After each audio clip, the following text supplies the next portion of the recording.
भजन संहिता 111 का 10। आज हम लोग बात करेंगे सबसे अच्छा बुद्धि है ना कहाँ से मिलता है।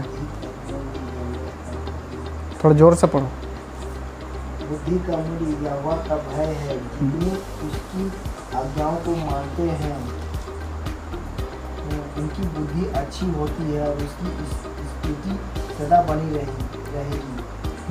देखो यहाँ परमेश्वर है ना, जो भजनकार बोल रहा कि यहोवा का भय मानना क्या है, बुद्धि है ना। और बुद्धि कैसे, एक्सलेंस है ना, माने सबसे अच्छा बुद्धि मिलता है। किस तरह से सबसे अच्छा, किस तरह से सबसे उत्तम है ना।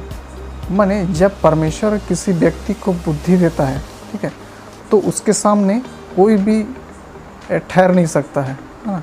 सब उसके सामने एकदम क्या बोलेंगे, बच्चा टाइप से बोल सकते हैं, एकदम बहुत छोटा तुच्छ नज़र से। हाँ, इसको हम देख सकते हैं जब है ना, जब यूसुफ मिस्र देश में फिरौन के सामने में खड़ा हुआ, तो देखो यूसुफ जिस जगह में था है ना, एक बंदी के तौर पे, और राजा लोग जो रहता है वो ज़्यादातर बड़ा माने अच्छा बुद्धिमान, सबका अच्छा जानकार वाला सबका साथ रहता है। लेकिन यूसुफ जो था वो जेल में था ना, किस केस में, एक रेप केस में उसको फंसाया गया था और वहाँ पर ही था। लेकिन जब यूसुफ उसके सामने में खड़ा होता है, फिरौन के सामने में, तो उसके सामने कोई भी उसके तुल्य नहीं ठहरता है। और इसका क्या रीज़न था, परमेश्वर का भय है ना। और बाइबल ऐसा बताता है, जब यूसुफ सब चीज़ों को बताता है ना, और राजा वहाँ का जो मिस्र का फिरौन जो रहता है, इस बात को जब सुनता है तो देखता है कि उसके बराबर उसके आसपास भी कोई नहीं रहता है। इसीलिए एक बार से ना कैदी से डायरेक्ट यूसुफ क्या बन जाता है, प्रधानमंत्री।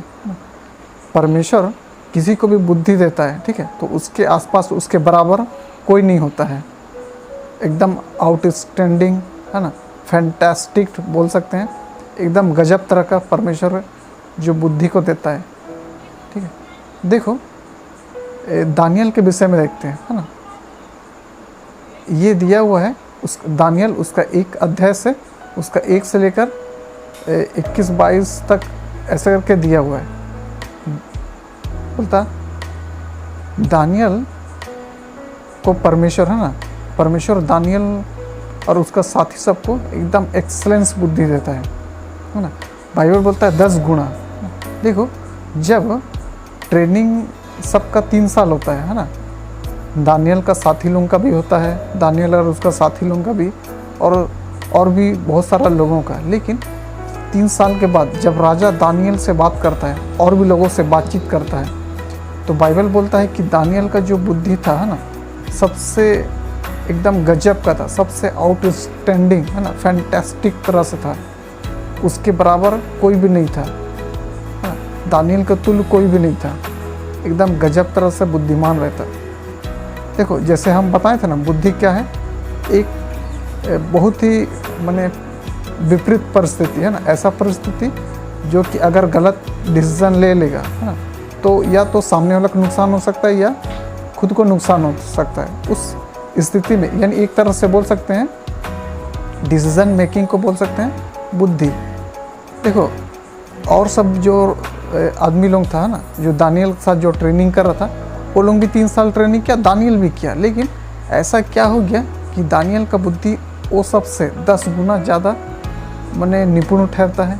क्या था इसका रीजन, था परमेश्वर के ओर से बुद्धि को मिलना है ना। जो बुद्धि परमेश्वर देता है ना,